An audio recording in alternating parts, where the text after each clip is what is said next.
right, we're in week 2 now. Moving right along, right? The central focus in this chapter deals with how we measure crime and who it affects. And that title and focus, yes? The topics and issues, the problems of measuring crime, victims of crime, and how crime is measured. I hope that you appreciate and enjoy the video.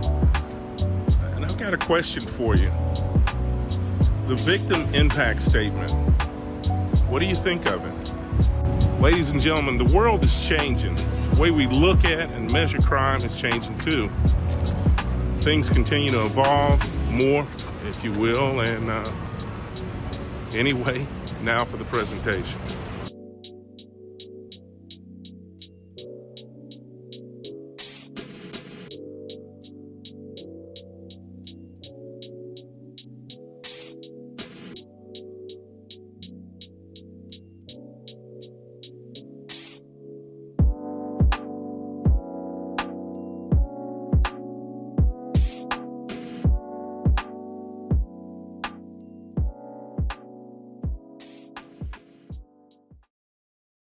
An important task in the criminal justice system is measuring crime. It's important to measure crime for several reasons. Probably most broadly, it's important to do it because it's a measure of the well-being of our society. A society that has a lot of crime going on suggests something unhealthy is happening. Whereas, say, if you're watching crime trends over time and they're going down, this suggests some good things are happening.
The United States in 1930.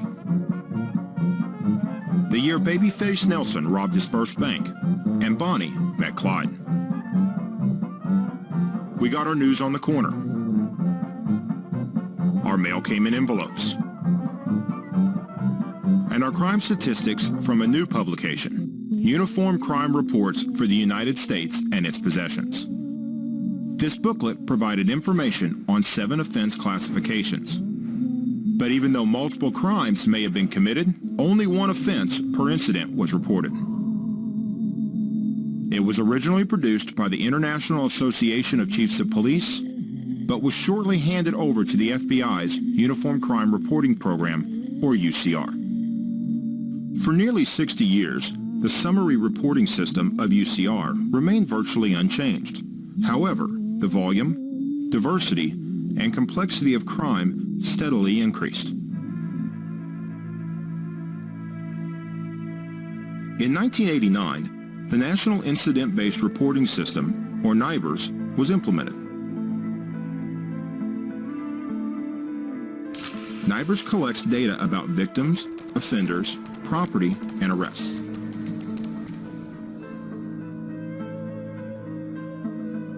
NIBRS provides for 52 offense classifications with up to 10 offenses per incident.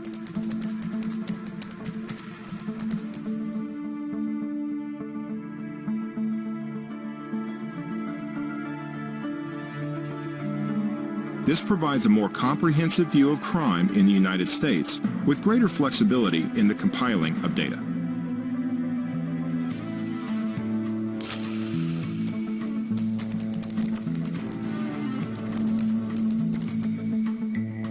NIBRS isn't just about names and numbers. It gives us a picture of the circumstances and who the victims are.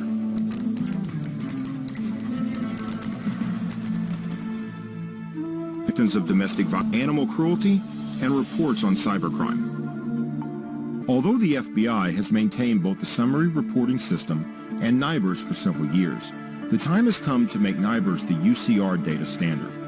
Therefore, the FBI has declared NIBRS a top priority at the recommendation of the nation's leading law enforcement organizations. The International Association of Chiefs of Police, Major Cities Chiefs Association, National Sheriff's Association, and the Major County Sheriff's Association, along with the CRIJ Division Advisory Policy Board, have joined with the FBI to establish the goal of transitioning to a NIBRS-only crime statistics collection system. Many agencies have already seen the benefits of using NIBRS. Here is Colonel Ed Rosler, Chief of Fairfax County Police Department in Virginia. So we started a journey back in July of 2013 to convert to NIBRS. So what we methodically did over the next few months was to work with all of our elected officials and all our media staff that cover the greater metropolitan area that I work in. We did a side-by-side comparison to help them understand why do some of these categories look different, but also to talk about the benefits of NIBRS, where we could drill down and have deeper discussions about how we could fight crime in our community and use this information. Because of its value, NIBRS is becoming the data standard not only in large agencies, but also in smaller agencies.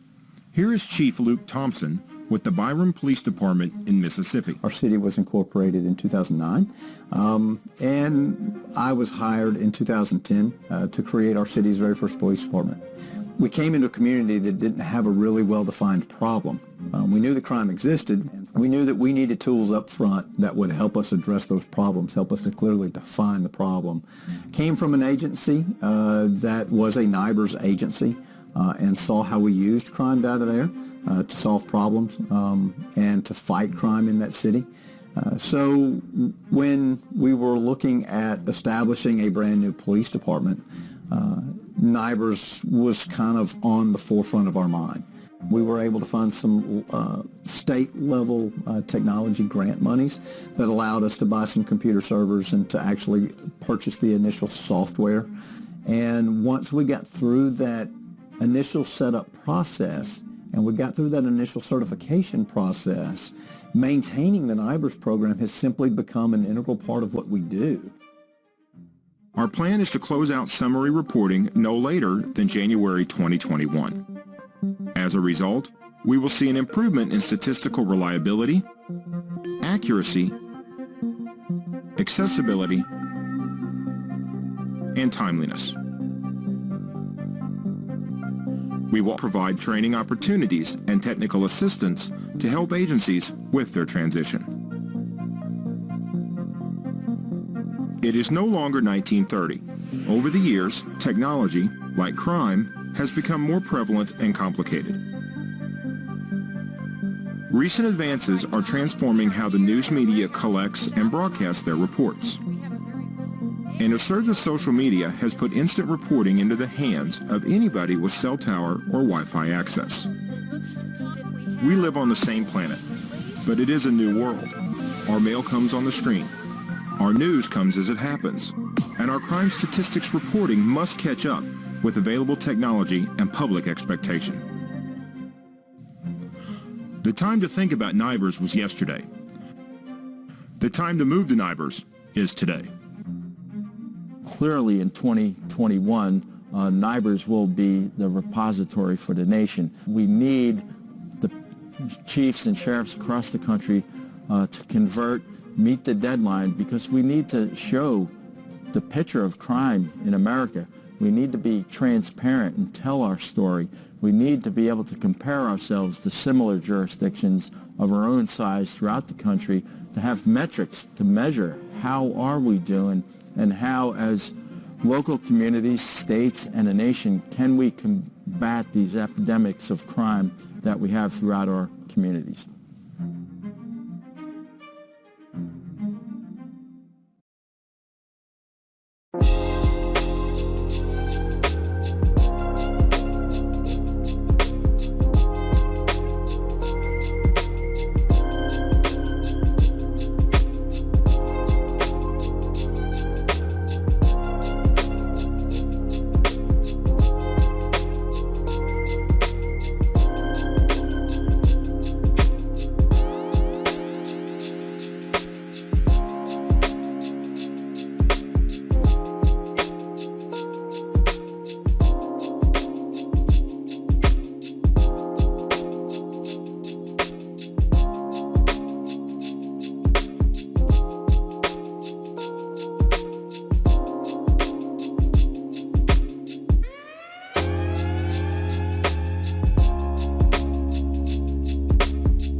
Justice for a victim can be everything from a guilty verdict to feeling heard and valued. It's taking the time to listen to what the victim's needs are and making sure that we can help the individuals that have suffered violence, suffered a tragedy, suffered a crime, that we help them heal. Seeking justice is ensuring that the victim is protected and that they're safe, especially when they're being removed from a traumatic situation.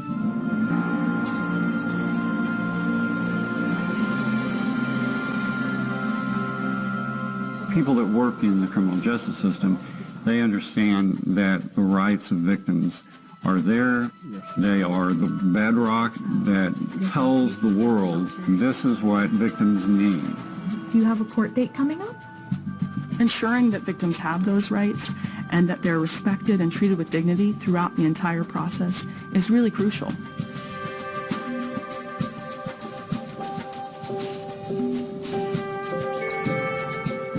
Everyone has a right to heal and to create a story that is filled with hope.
A victim impact statement is a statement that a crime victim gives at criminal sentencing explaining what the impact was of the crime. It can be used by the judge to determine an appropriate sentence.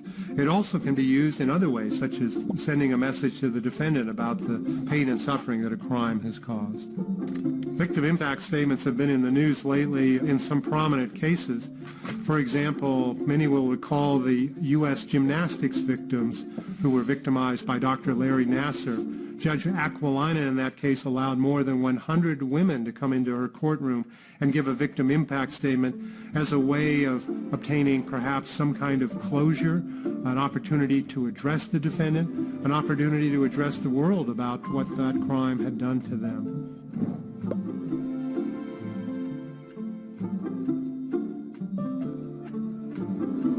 In the last several decades, there's been an increasing interest in making sure that victims have rights protected during the criminal justice process at appropriate points.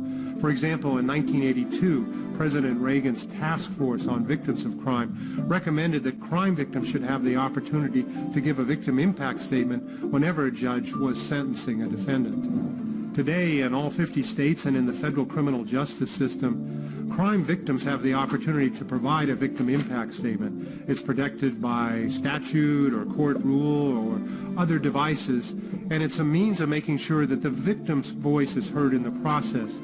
Victims don't get a veto over what the sentence should be, but victims do get a voice in what that sentence should be by directly addressing the judge and explaining what the circumstances of the crime were and what kinds of things the judge should be considering when imposing a sentence on a defendant. It's important to understand that a victim impact statement doesn't necessarily mean that a judge is going to impose a harsher penalty. In fact, sometimes victims want shorter penalties than the prosecutor may be seeking. An example of this is in the area of restitution. A prosecutor might wish to sentence a defendant to several years in prison, but a victim might prefer to have the defendant sentenced to work release so that the defendant could continue to maintain a job and pay restitution. The victim impact statement, in short, allows the judge to fully understand the dimensions of the crime and the repercussions not only of the crime but also of the potential sentence, and the judge can then use all of that information in crafting an appropriate sentence. When we consider victim impact statements, it's useful to consider what the other actors during sentencing are allowed to do. Prosecutors are allowed to give a statement to the judge as to the appropriate sentence, and likewise a defense attorney and the defendant get to allocute or make a statement to the judge arguing for mercy or whatever other conditions that they would like to see placed on the sentence. Defendants have sometimes argued, particularly in capital cases, that it's unfair to allow victim impact evidence into a sentencing proceeding. Critics of victim impact statements will say that they're simply too emotional to be part of our criminal justice system. But it's useful to remember that defendants can make emotional statements to a judge as a plea for mercy, for example, during sentencing, and no one thinks that that reduces the objectivity of the criminal justice system. Those issues reached the United States Supreme Court in 1991 in a case called Payne versus Tennessee, and the Supreme Court rejected the defense challenge, concluding it was not cruel and unusual punishment to allow victims' voices to be heard. Instead, the court concluded that a victim's voice was simply part of the process, just the way the defendant's voice is part of the process when sentencing issues are being decided. Sometimes it's argued that a victim impact statement will lead to prejudice against the defendant, but we need to carefully distinguish between prejudice to a defendant and unfair prejudice. It certainly will be prejudicial if the judge knows that the defendant has caused terrible damage to a victim, but it's not unfair for the judge to consider that an imposing sentence. One of the criticisms made about victim impact statements is that it encourages a comparison between victims, and victims who are most politically connected or most well-spoken will somehow obtain a longer sentence for the crimes committed against them than would other people. However, that objection has to be considered against the backdrop that defendants are allowed to give statements to the judge. And remember, some defendants may be well-spoken, some may be well-connected, but no one has ever thought that that would be a reason for not allowing defendants to address the judge. And that's why all 50 states have concluded that victims deserve the right to give a victim impact statement, not so that judge will compare different crimes or different victims, but so that the judge will have all information in any particular case in front of him or her when deciding what sentence.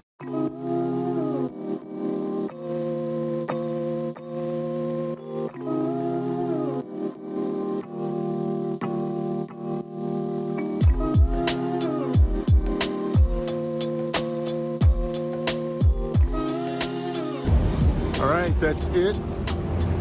End of week 2. Enjoy the rest of your day.